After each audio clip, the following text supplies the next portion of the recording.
সাবেক মেয়র আনোয়ারুজ্জামানের বিরুদ্ধে দুর্নীতি দমন কমিশন দুদক একটি গুরুত্বপূর্ণ মামলা করেছে।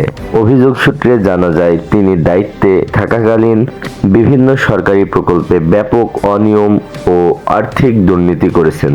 দুদকের মামলায় উল্লেখ আছে, প্রকল্প উন্নয়নের নামে সরকারি তহবিল থেকে কোটি টাকার বেশি অর্থ আত্মসাৎ করা হয়েছে এবং তার ঘনিষ্ঠদের মাধ্যমে অবৈধভাবে জমি ও সম্পদ ক্রয় করা হয়েছে।